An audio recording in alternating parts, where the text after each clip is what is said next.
Good afternoon. My name is Monica Elliott, and I am president of the League of Women Voters of Broward County.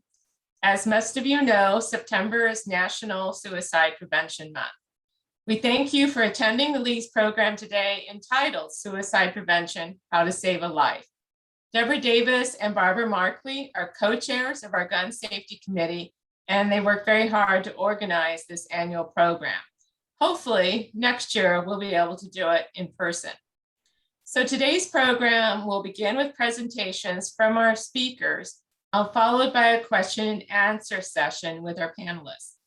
So we ask the audience to place their questions in the chat box, and you can do that at any time during the program.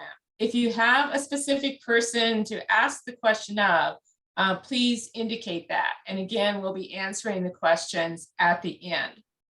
So our speakers include Joel Smith, who is Executive Director of the Deerfield Beach Community Cares. Gloria Lewis had an emergency, so she may not be attending, but she yet may pop up. And she serves as the Suicide Prevention Coordinator lead for Miami VA Healthcare System for the U.S. Department of Veteran Affairs. Simone Edwards serves as a Suicide Prevention Coordinator here in Broward County, and is also with the U.S. Department of Veteran Affairs. Shantae Cummings is Project Manager for the Multi-Agency Network for Students with Emotional Behavioral Disabilities. It has the acronym of SEDNET, and that's with the Broward schools. Barbara Markley, as previously mentioned, is co-chair of the League's Gun Safety Committee and is co-founder of the League's Lock It Up program. And finally, we have Billy Morgan, who is a training and staff development director of Broward County's 211 helpline. So the very first thing that we are going to do is have a minute of mindfulness.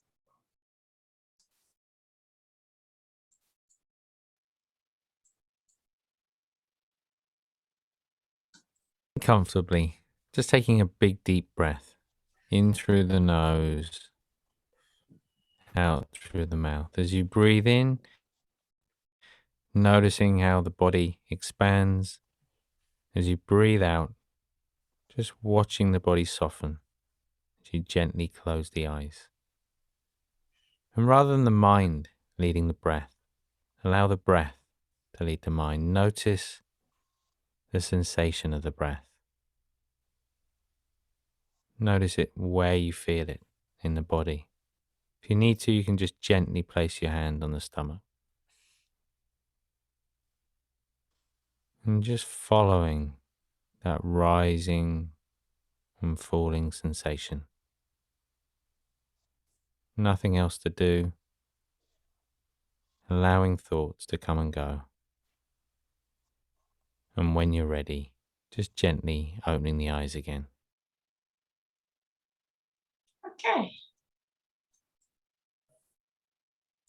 Okay, so now we will begin with Joel Smith. And it's all yours to share your screen. Well, good afternoon, everybody. Before I share my screen, I do want to point out how lucky and honored I am to be the only male in a panel of brilliant women. So I'm honored to be participating. And where is my PowerPoint? Can you see it? No. Okay. We hear music.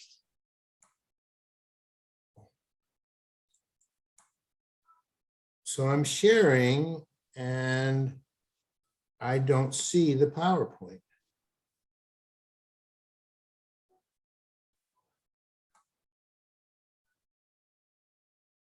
Okay, there it's coming.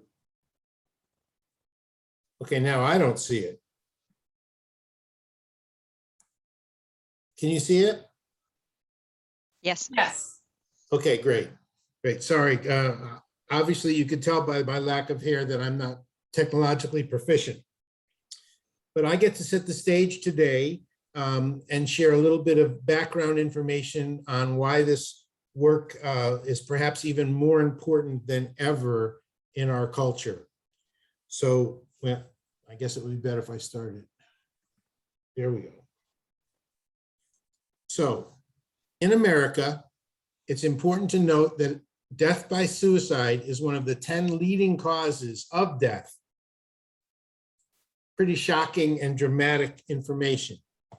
In 2019, we lost 47,000 plus Americans to death by suicide.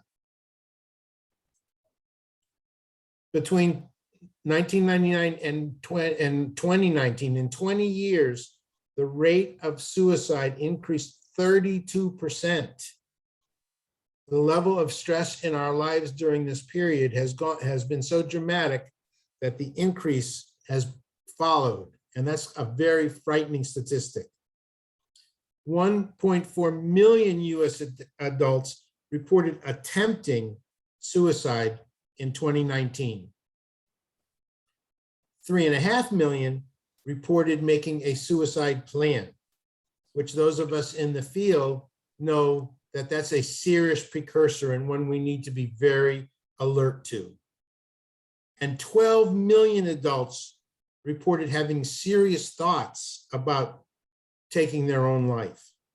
This is a dramatic situation worldwide, but in our country.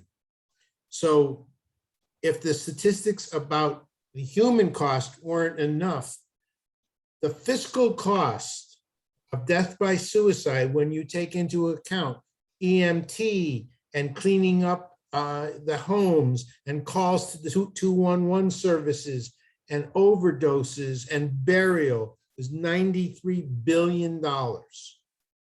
So it's not only an emotional cost, but a fiscal cost as well. Because of this, awareness of this, a national strategy for suicide prevention was released in 2001.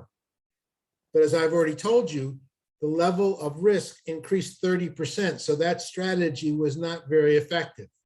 The strategy has been updated in 2012, and there's a much more robust set of responses to the risk factors than there used to be. And we need to understand that suicide prevention efforts must include all sectors of our life, all sectors of our world. It's not just psychological, it's not just physical, it's emotional, it's healthcare. Simone and Gloria will talk about the impact on our veterans, of course, our first responders in the face of COVID, the way we portray these issues in the media. It needs to be a comprehensive response. And these efforts must be driven by data. We clearly have some predictive analytics which will tell us some things and then give us direction on perhaps how to ameliorate some of the risks. It's important for us to understand the social context. It's crucial to protecting people. So as an aside, just a very quick story. There's a returning group of veterans in Baton Rouge, Louisiana. And the providers, the veteran administration there saw a spike in death by suicide. And as they dove into it, did the analytic study, they discovered that the veterans would congregate at a specific bus stop to get to the VA. And the city, in a cost-cutting move, removed that bus stop, which made it more difficult for those veterans and caused the spike. So looking at the social context can often help. It doesn't take away the individual's level of stress, but it can ameliorate the group level of stress, which leads to death by suicide. Perhaps the largest factors include isolation. And so here we are talking about isolation. We're in the midst of all being isolated on a Zoom call and having been this way for extended periods of time, and being a burden to others. So often when you talk to an attempter being a person who attempted to take their own life and did not succeed, unquote, they will tell you, and so often we feel they're being very selfish. They don't understand the pain they're inflicting on others. what they will tell you is they are attempting to relieve the burden on their families because of the pain they're going through. They don't feel like they're being selfish. They feel like they're being altruistic. They're taking away the burden on their family and loved ones. And we know that the biggest protective factor is engagement. The biggest protective factor for any emotional, psychological challenge is engagement, is finding things you care about and having other people care about you. So this is a longer piece of the conversation, and I usually tease it out, but we all have our heartstrings tugged dramatically when an adolescent takes their life. Truth be told, the most at-risk group, both locally and nationally, are working age men in the range of 40 to 60 years old. The second most at-risk group are the elderly. And the more we think about that, just to take a moment, we live in such a mobile society, so we're not all where our families were. It used to be 100 years ago that, you know, grandma would live with you and you would be in that same neighborhood. And now we're flung all across the country, so our elderly tend to be more isolated. And we also know there's tremendous research that tells us that as you age and those who begin to lose their hearing or their eyesight are incredibly susceptible to depression. And depression is the freight train to death by suicide. Very quickly, and I'm not going to dwell on it because you're going to have some information, but we know that our military service members and veterans, and I want to add in there our first responders who see such dramatic and challenging things are very much at risk. We know that American Indians, we know that our sexual and gender minorities, so our transgendered kids, our kids who have been rejected from their family because of sexuality issues, systematized young people, children in the child welfare system or juvenile justice settings. And there's a whole long conversation and training I do about the impact of trauma on whole life experience. And certainly child welfare and juvenile justice are incredibly traumatic experiences. We do know that 90% of the attempters do not attempt again. However, that 10% that have a history of suicidal behavior are tremendously at risk. And of course, people who are suffering from substance abuse, mental illness, medical conditions are certainly tremendously at risk. So it's important when you think about your friends, your neighbors, your loved ones, to be aware of this kind of environmental factor. In Broward County, we have banded together about 3 years ago and created a kind of a comprehensive suicide prevention coalition. But what leads us down the trail of darkness? And I want to talk just for a moment about stress, trauma, anxiety, and depression. These, to me, as a studied member of this community, speak about it. And a lot of it comes from what we know as seeing that bear jump up in front of us in the woods, that fight or flight phenomenon, which triggers cortisol and adrenaline flowing through our body, up along our vagus nerve into our brain stem, the back of our brain. That's that area of your brain that basically says, feet don't fail me now. I'm going to run away from this bear. But we also have what's called the frontal lobe, which is where we make our executive decisions. We know that this area, well, we used to think that this area was concrete by the time we were 6. We never changed after that. We know that's not true, that this is still developing until you're about 25. So as these chemicals are coursing through your body, they're changing the ability of this frontal part of your brain to make positive, healthy decisions. Again, it's a longer conversation, but a very important one as we go forward. So let's talk about stress a little bit and anxiety. So my good friend Barbara and I are walking through the park, and we get to this little brook. And Barbara, being an Olympic athlete, springs right across the brook, no problem. Me, not so much. I have a new pair of white sneakers on. If I get mud on those white sneakers, my mother, Billy, is going to tar me when I get home. So I have some decisions to make. This is positive stress. This is getting ready for an algebra exam, going for a job interview. This is the kind of stress we need to have. And my decision-making can be, I can look to the left and see if there's some rocks I can step across. I can look to the right.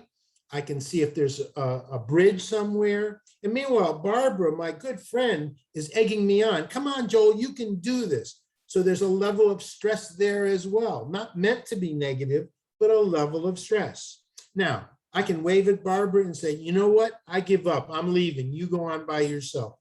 So our response to keep ourselves stress controlled may not be the best. It may not be productive. Or I can say, okay, I can do this, and I can step across the brook and I can catch my breath, and the stress is relieved for that moment. The anxiety is relieved for that moment. And we continue on our walk, and we get to the 20-foot wide river. And Barbara, being an Olympic swimmer, dives in, swims across in a minute. Me, not so much. This is more tolerable stress. This is a deeper end concern. This is your grandma dying, your dad losing his job. And it's important to note that we all deal with stress differently. So what is positive for me may be tolerable for Barbara, or may be worse for somebody else. We're all unique in that. So again, I can look to the left for a bridge. I can look to the right for a boat. I can wave to Barbara, say the heck with it. And Barbara's egging me on. Joel, you don't even need to swim. It's only 2 feet deep. You can wade across. So I wrap my sneakers around my neck. I roll up my pants and I walk across. I have essentially defeated the level of tolerable stress. I have gotten past it. And we continue on and we get there. Now, neither Barbara or I are going to risk that. And that's toxic stress.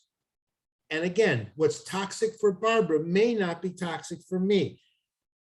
Let's just say the same day we both lose a loved grandmother. That may be tolerable for me because of the resiliency that I've built up in my family and my environment. But it may not be. It may be toxic for Barbara. And it may be something that's long lasting. And what's important about that is that triggers chemical reactions. All of this is about the flow of cortisol and adrenaline. It's not just our head.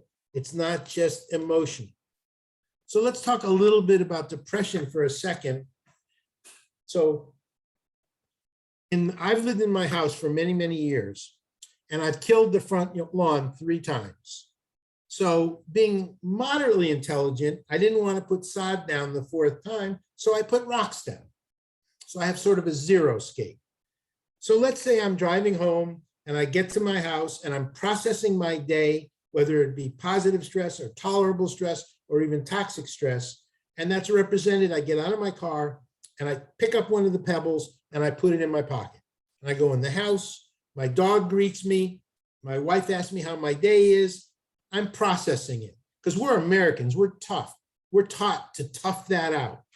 We're taught that stress is something we can beat. Depression is something we must overcome. So let's say every day I'm processing it by picking up another pebble. This is the point at which depression is treatable fairly easily. Not easily, but fairly easily. Depression and anxiety are illnesses that are treatable. But we're at this point, and this is where you're concerned about your loved ones, your friends, you start to see changes in them, and you're kind of prompting them and suggesting they might need help. And maybe they'll be amenable or maybe they don't. But over time, we get to the point where that last frickin' rock in my pocket immobilizes me. I am still able to get help, but it is much more difficult. This is chronic depression, and to be chronically depressed, you must be diagnosed 2 weeks, basically going from your bed to the couch, not taking a shower. This is not simply being depressed because the Dolphins lost in overtime on Sunday. You know, this is inability to live your life. Okay, so anxiety is like being in a dark tunnel and seeing light at the end of the tunnel and thinking you're going to get to that end of the tunnel. That's like, I'm going to take that algebra exam and it's crazy stressful, but I'm going to get over it. Or that could be another train coming at you. That's anxiety. And when you do get out of the tunnel, the anxiety calms down, but it doesn't go away because you can develop anxiety about other things. Depression is no light at the end of the tunnel. And depression, people will tell you, is characterized by transcendental physical pain. And people who ultimately attempt will tell you that that pain was what drove them to find what they thought might be a solution. So it's important to note, you can see in the middle of the screen, the 2 little A's with the red. Those are your adrenal glands. And that's where this starts, where your fight or flight begins. And without, I mean, I want to share with my partners, so I'm going to end, but I'm going to give you a quick fact which will make you smarter than everyone else and which will kind of, I think, bring this together. When you're in the midst of a fight or flight circumstance, you can't pee. You don't have a bowel movement. Why not? Because if you take it back to that bear on the screen a little while ago, and you're running away from that bear, you can't turn around to that bear, hold up your hand and say, please, Mr. Bear, don't eat me, I have to pee. And I think this is a graphic demonstration to share with you that this is not only our brain. This is our organism. We are one thing. We blame so much of behavior and response to what's happening here. But when you look at, the meditation we were led in and how that changes the level of stress in your body. So again, this is a long conversation, but very important. So I'm not going to dwell on this because I know we're going to share some information about this later, but there are 20 signs that are considered to be pretty aligned with the risk. I would just share one of them with you. I am a fanatic baseball fan. I have a baseball autograph by Mickey Mantle and Whitey Ford, 2 classic all-star Yankees. If I go to dinner with Barbara and I give Barbara my baseball, she should worry about me giving away your prized possessions. Also, there are 5 questions, they're called the Columbia questions, which are considered the most at risk. And just quickly, they're up on the screen. And if you are concerned about a friend, a loved one, and you ask the question and you get a yes answer, do not leave that person alone. Don't say, I got to go call for help, because that person will bolt. Very important. And no one wants to lose someone to death by suicide. So in wrap up, if you buy into, if you understand what I'm saying about the chemical change in the body, and there's so much more that I can share with you, we need to destigmatize the sense of people suffering. Because you would not say someone committed cancer. You wouldn't say somebody committed a heart attack or somebody committed diabetes. But yet we do say somebody committed suicide. And that disrespects the pain, the blackness of that tunnel that they're in, and the pain that they're experiencing chemically, because these chemicals are attacking their brain. So with that, I thank you. That ends my portion of the show. Let me stop sharing my screen. And I will be available for questions. Okay, thank you. I haven't seen Gloria come into the Zoom meeting, so I will turn it over to Simone, who's also with the Veterans Affairs. Thank you very much. Welcome, everyone. Like they said, my name is Simone Edwards. I work as a suicide prevention coordinator with the Miami VA system. I am based in Broward. I've been doing this position about 13 years. Just to give you an idea of what we do for our veterans, about 14 years ago, the VA, in conjunction with Department of Defense, really started looking at suicide rates in terms of our service members who tried to hurt themselves while on active duty, but then also on the back end when they get out, our veterans. And they decided to start a suicide prevention program where at least at the time, every VA across the country had at least one suicide prevention coordinator on staff. That has grown tremendously since I've been doing this. But the goal of our program was different ways. One was to be there to mentor, to help and educate staff how to work with our veterans who might be at risk. And the other part was a clinical part, working alongside and with our veterans who have been deemed at risk, whether it was that they were in the hospital or they have tried to hurt themselves, or maybe they saw their provider and their provider was concerned. They could reach out to us to help and follow them. And we would put what we call a flag in the record. So when this veteran went to see anyone, every provider would know that this veteran may need a little extra attention, a little extra help along the way because of the things that they're going through. And right now, like I said, that program has grown and we have a team of us. There's some more information I do want to give you about what we do, but the main thing I want everyone here to have, more than anything else, to know that one, you're not alone. If you're a veteran or a loved one of a veteran out there suffering, please reach out to us.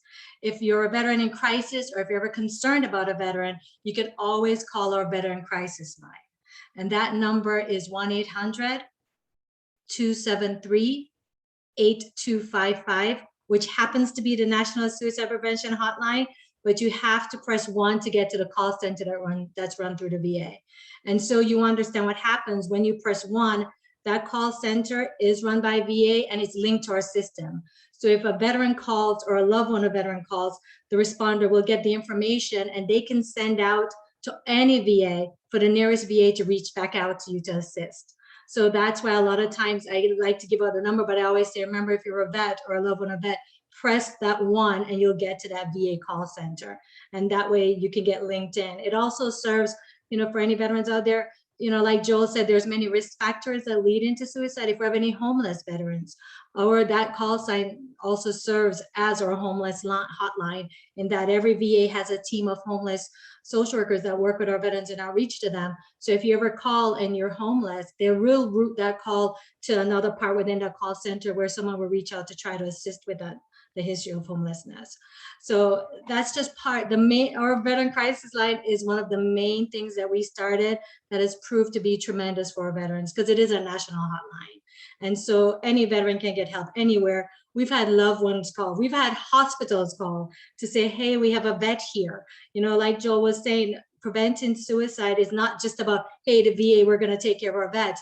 We've really come to embrace our partners and realize how important it is to have those partnerships where everybody who gets a veteran, they know what they can do or they know where they can reach out for help. And here in Broward, a good example is, like I said, I'm based in Broward. I've really formed a lot of collaborations with our local hospitals because we don't have a VA in Broward. Our main hospital is Miami and the other one is in West Palm Beach. So now I have it that if a veteran gets admitted to Imperial Point or to Broward General or Fort Lauderdale Behavioral, I'll get a call saying, Simone, I have someone here, they said they were a vet. And I'll say, okay, let me look, let me check. And if I can't find them, I'll be like, let me get eligibility to help you. So, like Joel said, I love it. Engagement is so key. And it's not just engagement within one agency, it's working together as partners and really providing those supports. So part of also what we do in the VA is, yes, we have the suicide prevention program and we reach out to veterans who are at high risk. How do we determine that? It's the providers. It's looking at the history also. Did this person ever try to hurt themselves before? That's a very big indicator that the person might try again. So we want you to kind of keep that in mind when you think of our veterans. Joel led with depression, anxiety, trauma. we definitely see that across the board with a lot of our veterans.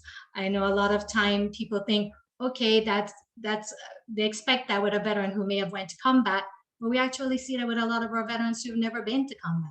Sometimes just even going through the military in itself has stressors that our veterans come out on the other side needing some extra support. So we always ask people just kind of keep that in mind. And also we always ask people, please don't forget our female veterans. A lot of time people come across and they think, oh man, we have a lot of our female veterans out there. They've served and they've served in battle zones and they come back with the same issues. So we ask you to please be sensitive to our female veterans. Within VA, we started a women's clinic because of course we also were very male focused, and we started to realize our female vets weren't coming into us, and we're like, they've served, they deserve their service. And so we created a women's clinic that's there to reach out to our women, to help them to be more sensitive to their particular needs. We have also a program that we call REACH. Joel mentioned it a little bit, that there's some algorithms that help to determine risk. The VA actually started using an algorithm a couple years ago called REACH. And in our database, they put in all these different risk factors. Did the person have a recent ER visit? Did the person ever attempt to take their life? Do they have pain? Are they on opiates? They put in all these different risk factors, and every month we get a list of any veteran that's considered potentially high risk. And these are veterans that may not even have come across our desk. These are veterans who may never even have voiced the words, I want to hurt myself. But just from these risk factors, we know that they're potentially at risk. Like Joe was saying, they may be that one stone away from it being the toxic stress. And so we've started a program where we reach out to those veterans and we explain to them, hi, I'm calling you today because you've been identified by our REACH program. This is what REACH is. And we check the record, have they been engaged? And we say, okay, we see you haven't gotten an appointment. Do you want an appointment? So it's so many different ways to approach suicide. It's never just one way. And so it's really a challenge. And we've been studying, trying to think of different ways that we could look at different angles. And one of the things I liked about what Joel said is that we've been moving away from it being just mental health to public health, to realize, and it's not just about mental health, it's everybody has a part, everybody plays a role, and everybody can help, everybody can be supportive. You know, we ask that you just know you're not alone. Even here in VA, we used to think that we could do it alone, and we can't. And so we partner with everyone here on the panel. So the main message I want you to know is that if you're a veteran or a loved one of veterans, there is help. We have our veteran crisis line. If you need to connect with us, our clinic in Broward, our largest clinic is on Commercial Boulevard and Nob Hill Road. That we have remained open throughout the pandemic at that clinic. And we do have a walk-in Monday to Friday from 8 a.m. to 3 p.m. There's a nurse assigned, there's a social worker assigned, there's a psychiatrist assigned. Other than that, we have our main hospital, the Miami VA, down by the hospital district, and they're open 24 hours, 7 days a week. And there's a psychiatrist on call 24 hours a day at that ER. So I want you to know that you always have an avenue of where you can get help. And I ask if anyone out there in an agency come across someone who say they're a vet, you don't have to worry. Are they really a vet? Are they not? You call us, we'll determine everything and we'll take it from there. And I always ask, you know, speaking of first responders and our police in the community, honestly, they've been so good with us. We've gotten calls where they say this person's a vet, I'm taking them here, I'm taking them there, or they've even brought them down to Miami. So you know, I thank you all out there for whatever, if you're working with an agency, please feel free to reach out to us. If you're in the community and you just want to know for a loved one, please feel free to reach out to us. And like one of the statistics, just so you have an idea, Joel talked a little bit about statistics, but for us, and specific even in Florida, we found that the national rate that the VA calculated was about 18 per 100,000 people try to take their lives, death by suicide, like Joel said. But in our veteran population and in Florida, it was found to be 35 per 100,000, twice that. So our veterans are definitely at risk. So I ask, we just want you to understand it is there. Our veterans truly, like Joel said, are at risk, twice at risk, and they deal with trauma, PTSD, depression, a lot of pain. I remember one of my young vets that I spoke with, he said, Simone, I'm like 20 something, but I'm really like 90 something because of the backpacks that they used to carry through the desert on their deployments. his bones, his back, his knees, everything. It was truly like that of an elderly person. So imagine dealing with the mental part of I'm young, but I feel old, but also the physical part of my body is just giving away. And like Joel said, just to touch one little piece before I turn it over, also being aware of the opioid epidemic and pain, which is very real with a lot of our veterans. We've started really looking at alternate ways to deal with pain, whether it's using chiropractic, acupuncture, TENS unit, medicines that are not opioids, because it is true. Joel said it, it's an epidemic. And with COVID, we actually have seen definitely a tremendous increase. I mean, because of course, isolation and everything else. So like I said, just please feel free to reach out. The main message is I just don't want anyone to ever feel they're alone. We're here, and to please feel free to reach out. I'm going to turn it over to Shantae, who will talk a little bit more about another special population, which is our youth. And thank you so much for being here and for being willing to accept the information. Thank you. Thank you so much, Simone. And I want to thank both you and Joel for all of the information so far that you've shared. And some of you are going to think Joel and I got together and kind of paired our presentations, because I'm really going to, I love that he opened it up that way, because we're going to talk about some of these same things, and we're going to shift our perspective a little bit and talk about our young people. And so I'm going to share my screen here.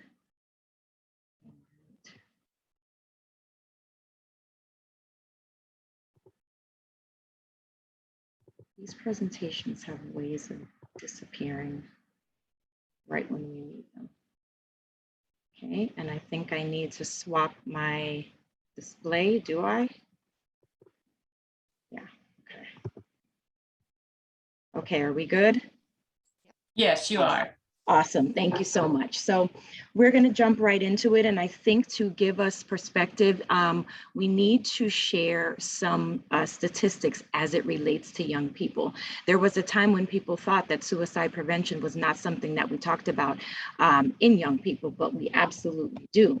And one of the things that I want to share with you is the Youth Risk Behavior Survey. And so it's done every 2 years in both middle schools and high schools. And so we aggregated some of that, disaggregated some of that data so that we could share with you some of the information that we gathered right here from high schools in Florida.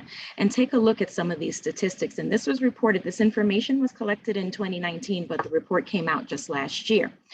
34% of high school students in Florida reported feeling sad or hopeless for every day for almost 2 weeks in a row. And as you heard earlier, that 2-week time period is, it's important to us to know that, because you're talking about a period of persistent and consistent sadness. It is normal to be disappointed. It's normal for us to feel sad with everything that's happening in life. But typically, maybe after an hour or two, in some cases after a day or two, we find our balance again. But when we have young people reporting that they're feeling this way persistently, like that dark tunnel Joel mentioned, and not seeing the light at all, that becomes a warning sign for us. 16% of young people in high school seriously considered attempting suicide. 12% made a plan. So now we're starting to talk about just shifting from thoughts to more details. And then 8% actually attempted suicide. And so when I give these presentations in schools and to school staff, I tell them to think about the high schools that they're working in and that they're sitting in. And it's not unusual for us in Broward County to have a high school with about 2,000 kids.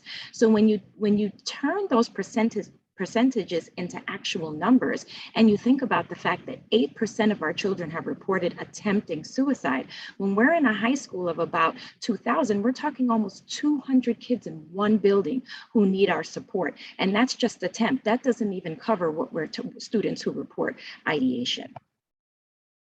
And so this is a nice graphic I like to share when I talk to groups, because if we can see it visually and take a look at, so this is again from that youth behavior survey, and specifically, this is the group that reported seriously considering suicide. And so take a look at the numbers here. And this is a nice visual for those of us working in schools to see. And they think about the populations that they work with directly and who might be needing our support. Who are these populations that we can go to? We don't have to wait for them to come to us and who needs our support at the outset. And so you look at the grade levels, and as it goes from 9th grade to 12th grade, you see those percentages slowly creeping up, because obviously as we get closer, as students get closer to leaving high school and preparing for the rest of their lives, that stress increases, right? And so take a look at the stark differences between male and female, 24% versus 13%. And here's what's interesting. Although 24% of girls reported seriously considering a suicide attempt, the data tells us that more males actually die by suicide because they use more lethal means, such as guns. So this is real. When we show this data this way, it's a nice way for us to see where our immediate work needs to be done. And I want to draw your attention here to sexual identity. Our LGBTQ youth are almost 4 times as likely to report seriously considering suicide. And a lot of that is related to the lack of support, right? And so that's why organizations such as the Trevor Project are so important with this population.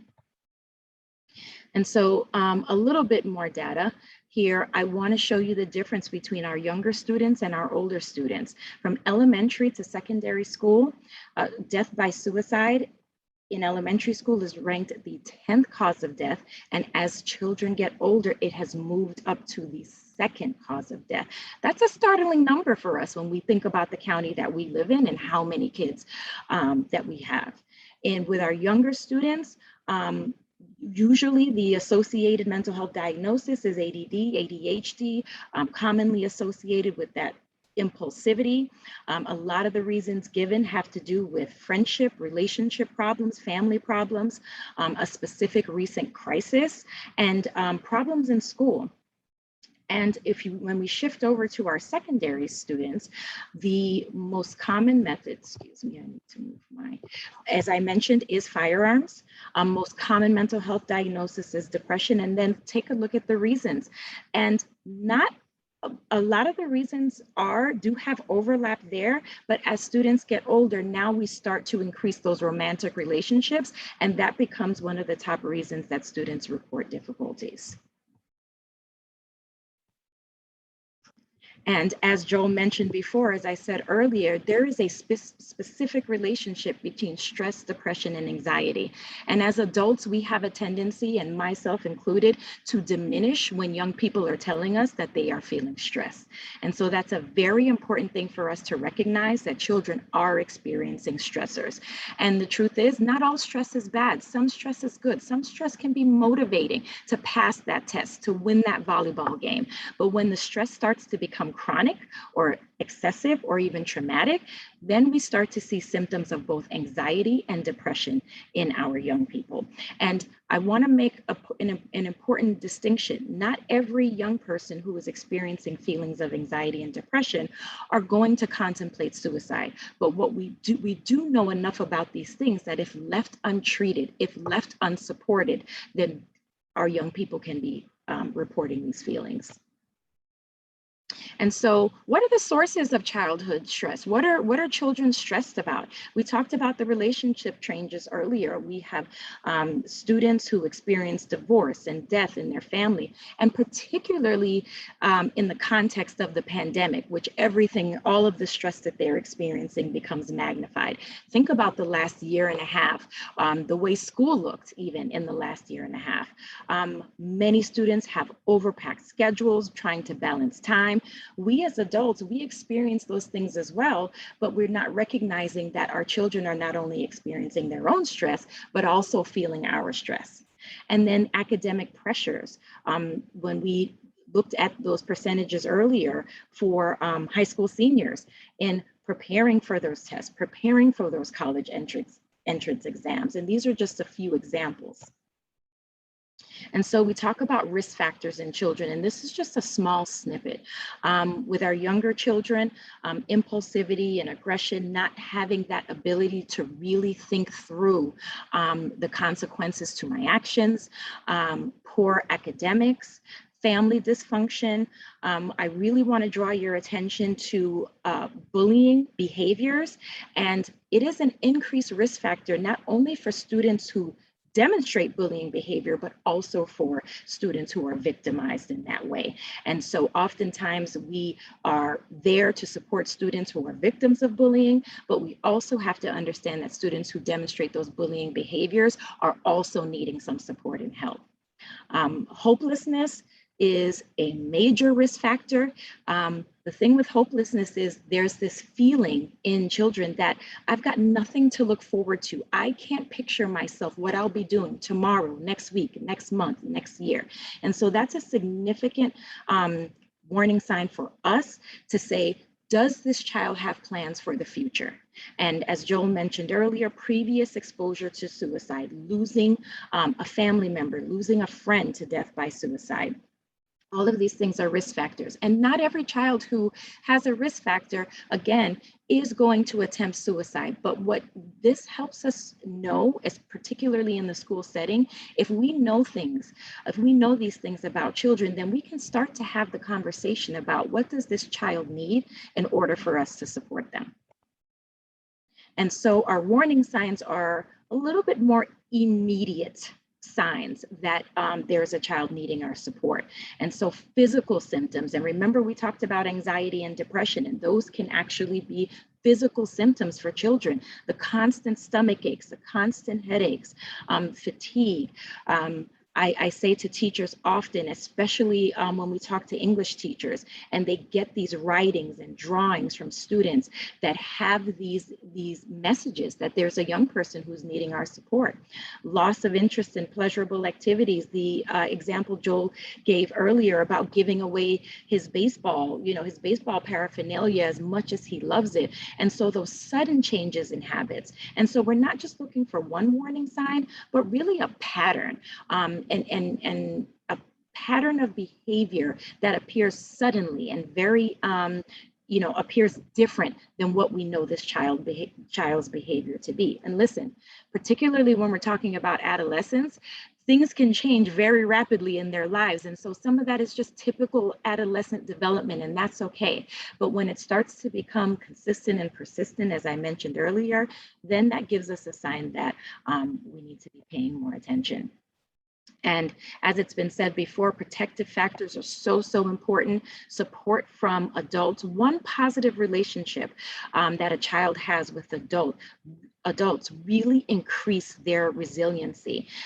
We want children, when they wake up in the morning, we want them to know that someone in that school building cares that they came to school that day. Someone is expecting to see them there. Someone is happy that they came. Positive relationships with peer, and also reducing those access to means for suicidal behaviors. So in the school district, we have a very defined process about what we do for children who are exhibiting both risk factors and warning signs for suicide. And so if there is a report, and a report could come from anywhere, from other staff, from students, even from members of the community. We've had parents and who have been concerned about their children's friends and have called the school and say, I'm concerned about this child. This is what is happening on social media. Schools get those types of reports all the time. Also, it's important for everyone to know that every school has a suicide prevention designee, someone who takes on this role to help facilitate the process of getting assessments for these children done, and also providing children with supports.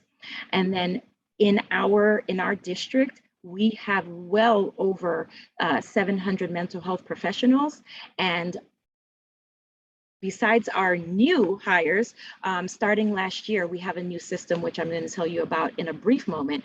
But starting last year, we really put boots on the ground with training all of our mental health professionals in our new process so that we can get supports to students efficiently. And so our Ed Plan module, it is an internal system in the district, but I do want to point out the specific components that are here that are best practices in suicide risk assessment. And it starts off with a screening that happens to be that Columbia screening that Joel mentioned earlier.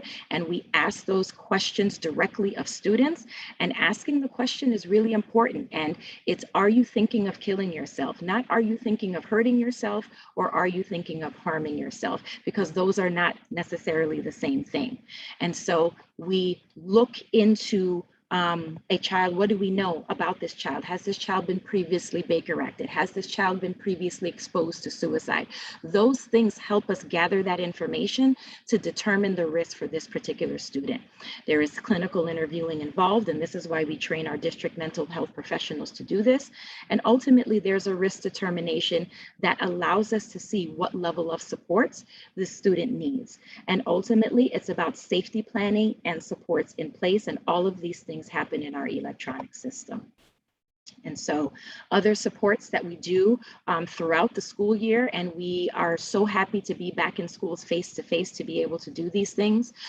Staff suicide prevention presentations, and not just for teachers. This is for every single adult in the building when we do these things, because we want everybody to have their eyes and ears open. We have student presentations on resiliency, so students can build their own resiliency toolkits. We provide support for those suicide prevention designees that I mentioned earlier who are conducting suicide risk assessments. We do the training, as I mentioned a little while ago, and we are using in the district student curriculum. In the middle school, we're using a program called Look, Listen, Link. And in the high school, we're using a program called HELP. And it helps young people recognize the warning signs and also recognize what they can do to get help. And in 5th grade, we have a curriculum called Riding the Waves, which is about coping skills and preparing those 5th graders for those secondary challenges and stressors that they are going to encounter. We can't prevent our children from experiencing stress, right? But what we can do is help them build their toolkits. And so I never like to end a presentation without telling people what they can do to help. And these are just some things that caretakers can do for children, providing a safe and secure, consistent environment for our children, open communication. That's why events like this are so important, because we want to keep the conversation going. It's not always comfortable, but it's critical that we have these conversations with our young people. Be a good role model. It doesn't mean we're perfect, right? We're not going to be perfect for our kids, but what it means is that our children are getting their cues from us about how they should be handling and solving problems. We want to listen to our children, do a little bit less talking and more listening, and throughout all of this, helping them build that self-esteem and those feelings of self-worth. Here are the positions that we have in the district. Sometimes parents don't know exactly where they should start if they are concerned about their children. And if you are, start with the school counselor at your child's school. They will help educate you about the different programs and services that we have in the district. We have school social workers, school psychologists. We have a family counseling program that is free to all BCPS students. And so there are tons of resources here, and we know parents don't always know about them. And so start with your school, and then we will continue to provide as much support as you might need. And here are some other really important numbers in the district for those who have questions beyond today. Feel free to take a snapshot of that for further questions. Here, our school counseling embrace department. I am with the SEDNet department, as we mentioned earlier. And on the right are some of our resources. The Talk app, I just want to point out and say that the Talk app is on every child's Canvas page, and they can make a request directly to speak to a mental health professional or to report abuse. And so that launched last year, and that's really important that all of our kids know that they have that resource and that they're not alone. Thank you guys. Thank you. And next, we have Barbara Markley, and I'm going to be the one sharing the slide presentation. Thank you, Monica. Okay, so I'm with the League of Women Voters of Broward, and in September 2018, we started a Lock It Up program. Now, prior to that, we did have a gun safety committee. And actually, I wanted to just say that the League of Women Voters is 101 years old, that we started after in 1920, when women got the vote. Men are welcome to join us. That was actually a hotly debated topic, but in 1974, men were welcome to join us. And we are nonpartisan. Our purpose is to educate people, register people to vote, and explain the issues. Now, because we are nonpartisan, we never support or oppose a candidate or a political party. However, we do take a stand on issues after we study them. So, for example, we have an environmental committee, and our environmental committee has very specific postures on water and clean air and recycling. And of course, voting is the reason we were formed to begin with. So we register people to vote, and we go out and explain the issues. Sometimes amendments are added to the ballot, which mean the exact opposite of what they say they mean, and we try to educate people about that. We do have a gun safety committee, we have a housing committee, we have women's reproductive rights. We have many committees, and all of them have positions that have been studied and are universal throughout the country. So the League of Women Voters is a national organization. It also exists on the state level and then each county. So we are in the Broward County League. And with gun safety, before we came up with Lock It Up, what we did was we would fight for good legislation for gun safety, and we would fight against bad legislation that was pending or proposed, like campus carry and open carry and courthouse carry and things like that. And we would fight like crazy, and we would defeat these bills. And then 6 months later, they'd be popping up again like whack-a-mole.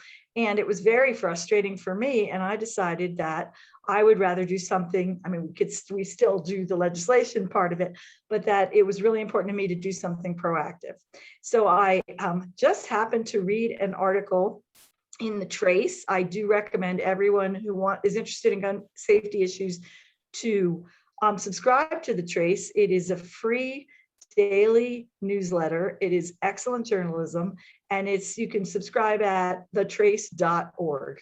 And they a lot of their reporting has actually resulted in changes within gun safety. They've reported things like police departments that don't do anything when a policeman's gun is stolen. There's no punishment, there's nothing. And so when they reported on that extensively, and I think it was in Atlanta, changes occurred after their reporting. So they are it's an excellent source. So what I had seen an article where a pediatrician in Montana was giving away free gun locks to families to help them lock up guns and protect children. So I called her and I asked her how she did it. And she said she was getting free gun locks from the VA. So I said, but I'm confused because the VA is to protect veterans, and do they know you're giving them to families with children, right? And she said, oh yeah, they know that's what I'm doing. So she connected me with Gloria Lewis at Miami, and we talked about it. And Gloria said, we have a high veteran population in the Tri-County area, and especially in Broward. And if I give you gun locks to distribute, they will get to veterans. I mean, even if you're giving them to preschools or, churches or organizations, they will eventually benefit veterans. And, to have an army of people distributing gun locks as opposed to waiting for people to come and ask for them seemed a lot more efficient to her too. So between her and Simone and Deborah and I, we formed a partnership. And that was September of 2018 when we first started. We've distributed 15,000 gun locks, and we've spoken to 7,000 people in the community about gun safety. We have, it's a drop in the bucket when there's 1.9 million people in Broward County, but it is the start. And we've given away, I'd say, almost 30,000 educational brochures about gun safety. So we decided that getting people to lock up their gun would protect children from accidents, it would reduce crime, and it would prevent suicide. So with those three things in mind, we started Lock It Up. And we have been stunned by the lack of knowledge in the community about gun safety.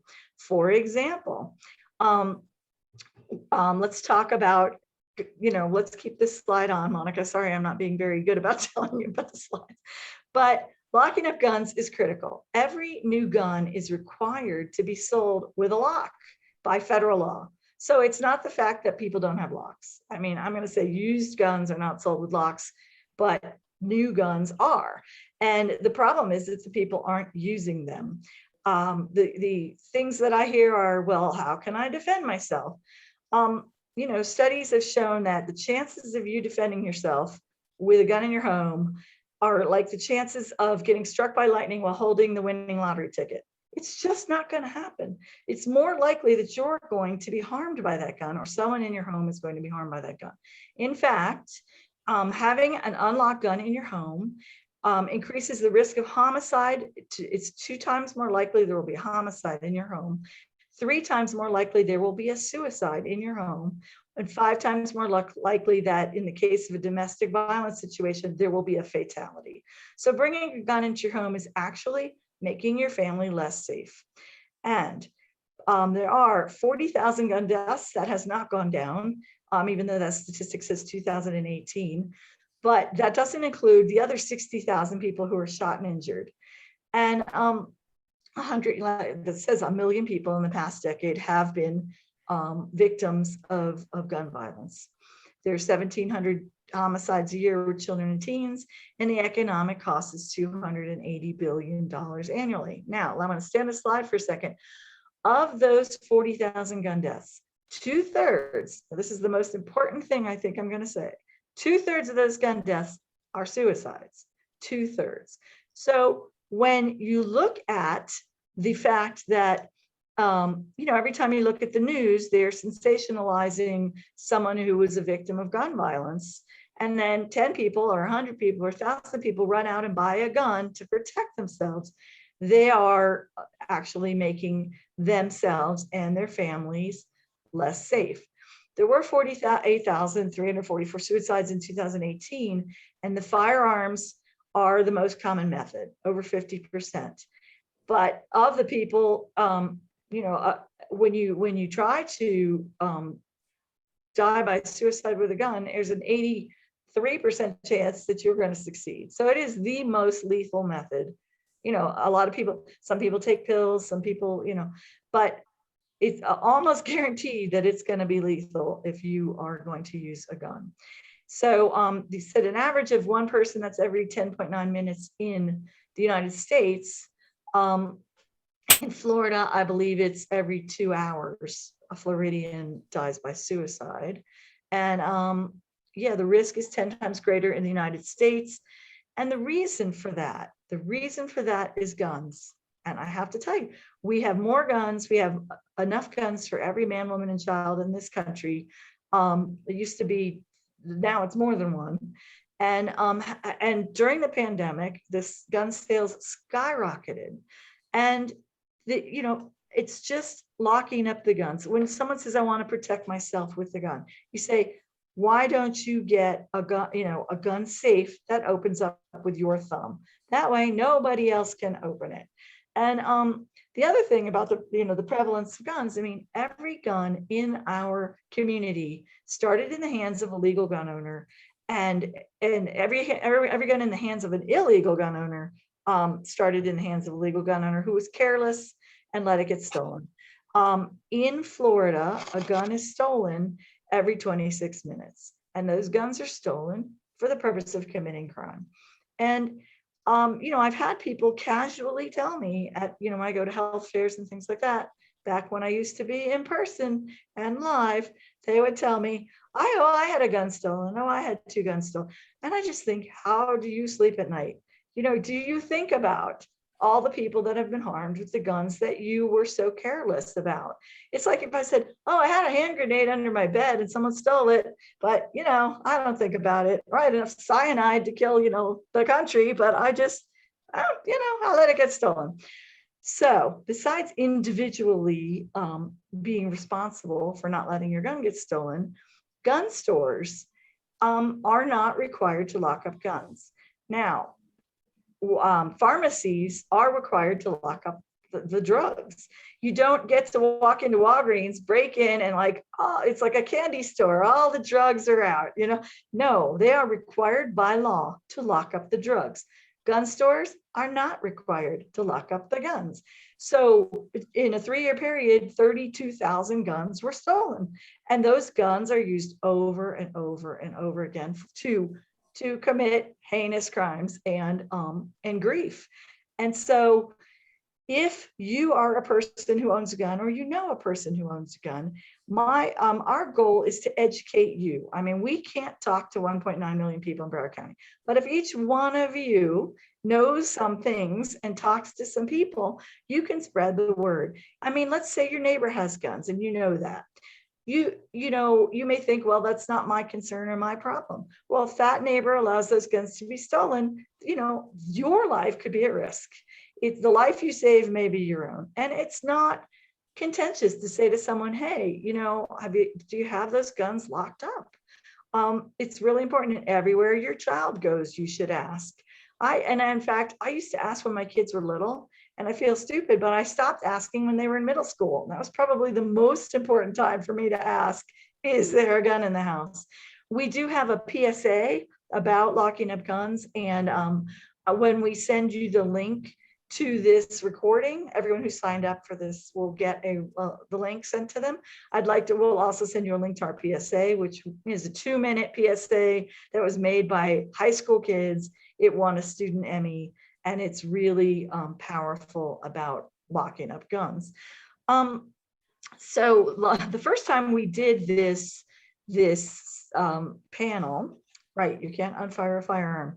When we started Lock It Up, we were focusing on protecting children and teens. And we thought that was our best way in the door. We didn't want to alienate gun owners. We didn't want them to think we were trying to take away their guns or criticize them or condemn them in any way. But we found that it was much better to talk about suicide prevention because that is universal. And so many people either have been depressed, know someone who's been depressed, know someone who's had suicidal thoughts, they've had them themselves. Because if we only talk about children and you own a gun and you look at our display and you say, well, I don't have any kids, no kids come visit me, you just keep walking, right? But suicide prevention seemed to be it resonated more. And I'm just so happy to connect with these experts. These people are fantastic on this panel. I'm really honored to be a part of this panel. And I feel like we have so many great resources in Broward that people don't know about. And so having a session like this and then making it available as a recording allows people to know that these resources exist and that there's help out there. In fact, we learn from each other.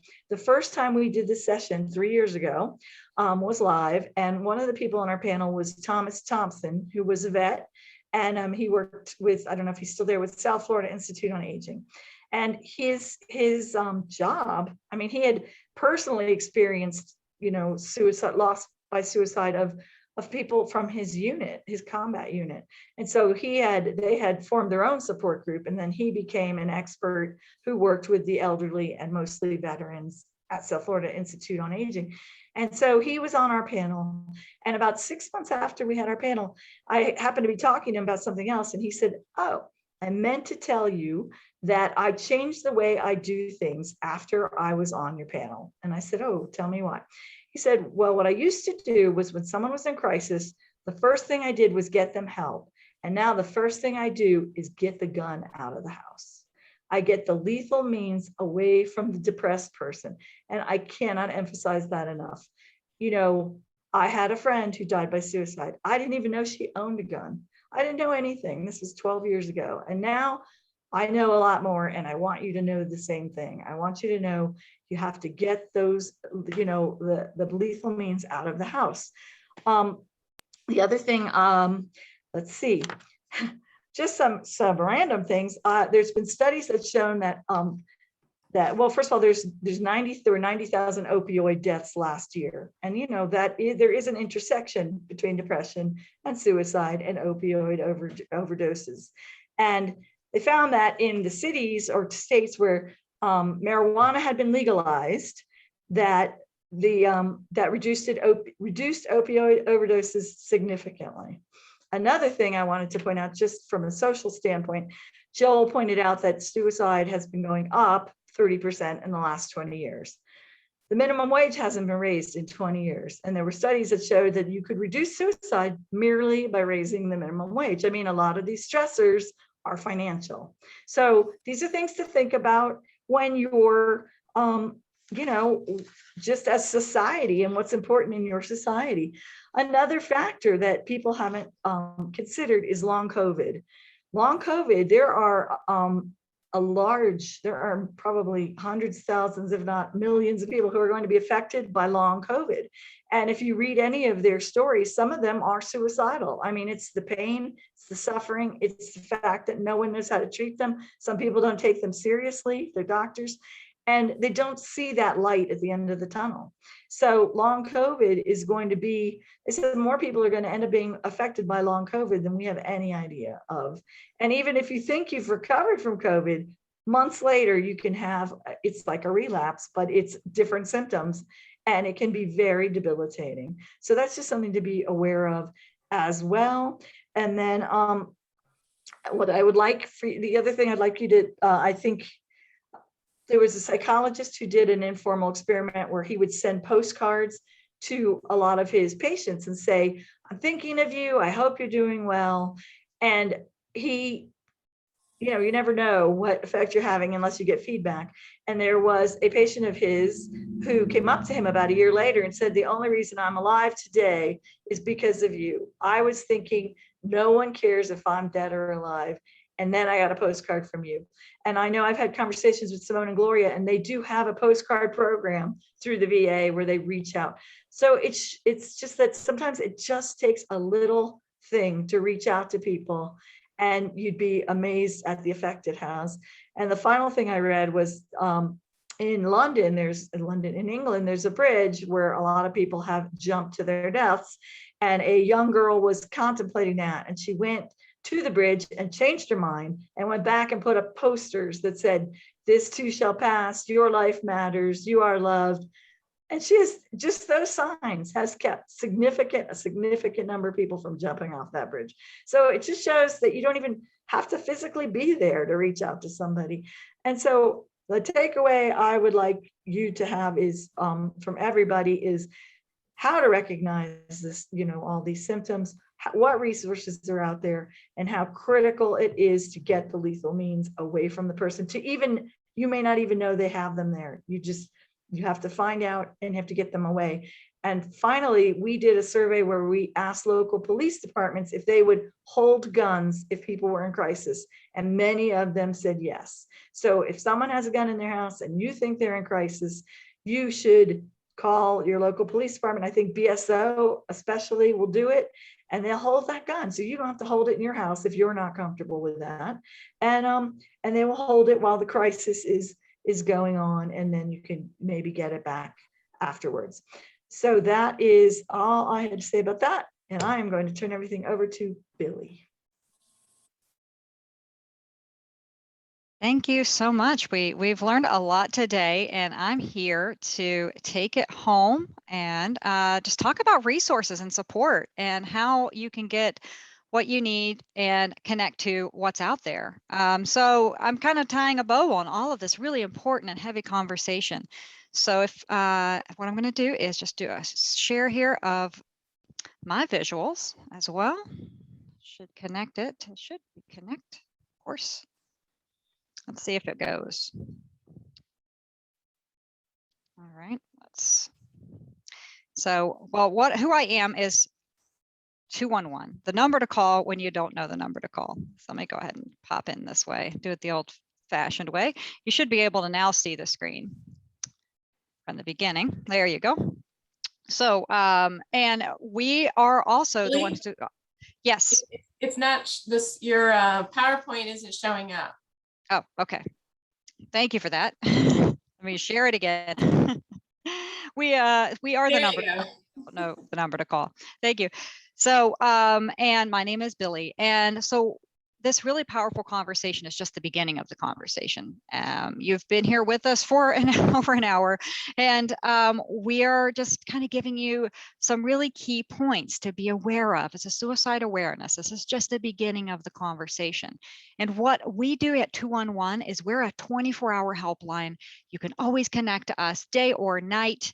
We also operate the Lifeline, the Suicide Crisis Lifeline in our community. It's easier to remember 211 even, isn't it? So either way, you can reach us. We're 24/7, confidential, anonymous. Crisis intervention is really the most important call that we get. But we also offer supported listening. You're having a tough day, need somebody to talk to, this is a number you can call. And it's in over 95% of the nation and in Canada. So you can call 211 anywhere you are that you're watching this video and just reach out if you need support or resources. And the most important part is the assessment aspect of what we do. A person, we're talking about COVID, we're talking about a lot of different factors that impact our wellness, mental and physical wellness. And assessment's really important in those calls. And when we get a call for somebody who might just need a food resource, our counselors are in tune with saying and hearing that struggle and being able to support that caller with even more than just that initial need. And many times over, it's that it wasn't just about food. In fact, they were thinking about suicide, or they knew somebody who was struggling, or there might be an addiction situation happening. So that support is always there, and it's not just for information and referral. That listening aspect is key.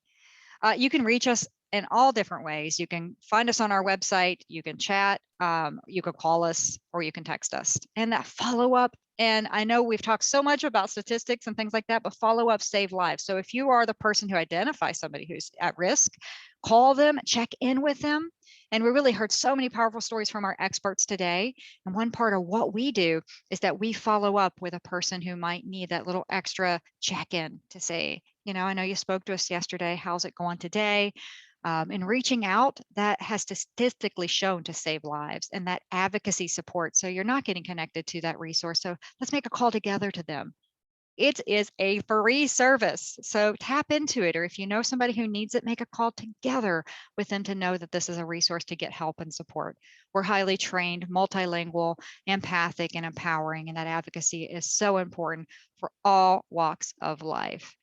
And that aspect of the most important work that we do is answering the lifeline for our community. So anybody who is dialing that 1-800-273-TALK, it's linked to our counselors. So, and that's in all of the 211s in South Florida, that applies. So teens reach out to us. I just want to make sure you know that youth can reach out to us, but seniors and veterans, everybody calls. And the only thing I really wanted to caution you about our discussion, and only a couple of minutes that I have, is that this is just the starting point when it comes to suicide awareness. So we're talking about suicide, we're talking about warning signs, but remember, when you need help, this is a number you can make a call together with somebody.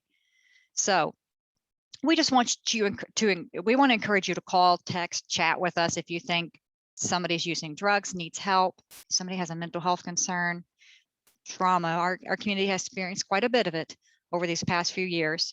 So making sure that they know they can reach out, even if the dust has settled on a lot of impact and trauma that we've had in our community, just know this is a place you can reach out and just vent and talk and maybe get some resources. You might be surprised at what's out there. So that being said, I just wanted to touch on a couple of important aspects. One is warning signs. And we already talked about all these, so I don't think I need to go into these too much, but there is a fabulous video, either one to save a life, and hopefully I can get that going here. So you can really hear this video about preventing suicides and some of those warning signs. Hopefully. Hi, I'm Nick Offerman. Thanks for joining me and the good folks at the National Suicide Prevention How's the sound? Good? Lifeline. Most of us would take action if we knew someone close to us was thinking about suicide, but many of us don't know what to do. Here are 5 steps to take to be the one to help save a life. Warning signs of a suicidal crisis include extreme changes in mood, sleeping habits, and increased drug or alcohol use. Someone might talk about feeling hopeless or like a burden to others. If you notice these signs, ask directly, Are you thinking about suicide? Studies show that asking about suicide does not increase suicidal thoughts or actions. Being there means helping a person in crisis feel less alone. Be present and calm. Try not to judge. Listen to their reasons for being in pain and help them focus on reasons for living. If you can't be there in person, connect by phone, text, or video. Keeping someone safe means putting time and distance between them and any means they could use to hurt themselves. Work with them to remove dangerous objects or offer to hold on to them until the crisis has passed. Ask, do you have a plan to harm yourself? What's the timing? How would you do this? When lethal means are made less available, suicide rates by that method decline. Help someone with thoughts of suicide connect with others and support resources. Develop a safety plan together with ways to recognize when they are in a crisis, actions they can take if they feel desperate or overwhelmed, and individuals and services to contact when a crisis occurs. After taking these 4 steps, visit, call, or text in the days and weeks to come. Ask, how are you today? Is there anything you need? Even simply reaching out is proven to help reduce the risk for suicide. When someone we know is struggling to cope, we can ask, be there, keep them safe, help them connect, and follow up. These 5 actions can help not only prevent suicides, but also build a more connected and compassionate world. So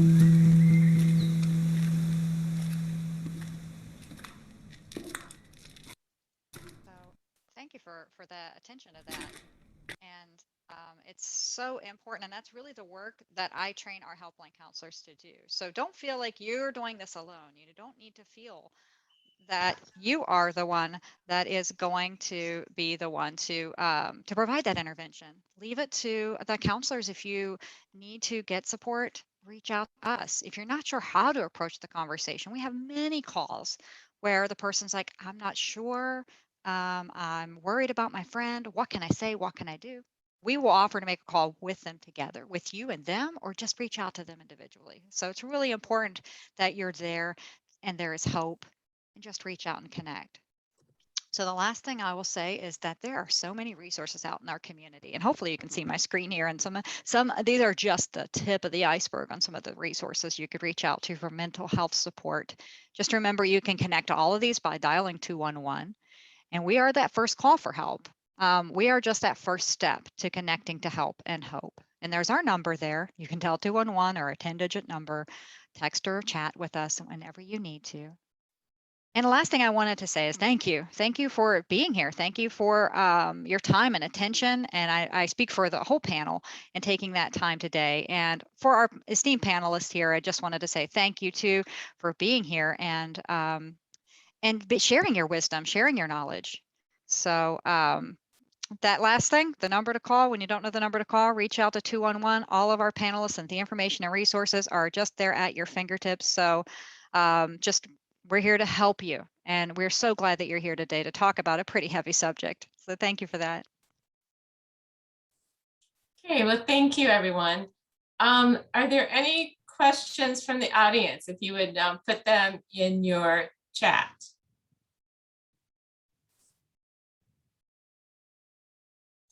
I'm not seeing any. If anybody would like to unmute, that would be okay also. I know we're running up against our time limit here, so, but if anybody has a question.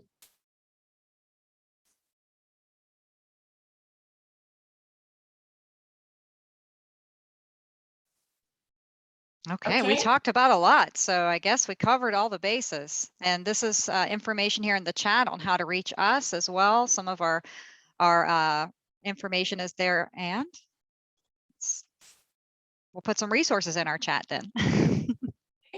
And everybody who registered for this program and is here today, you will get a link to this recording. as well as other resources. And as Barbara mentioned, the PSA. So we will be sending that information out again. And then by all means, please share it. Just multiply it out there so that we get it out to the rest of the community. So I want to thank Joe, Simone, Shante, Barbara, and Billy for participating today. And I think the main thing is just remember, you're never alone. You can, there's people out there to help you, but do reach out and start with the 211, for example. Thank you. Thank you, everybody. Bye. Thank you.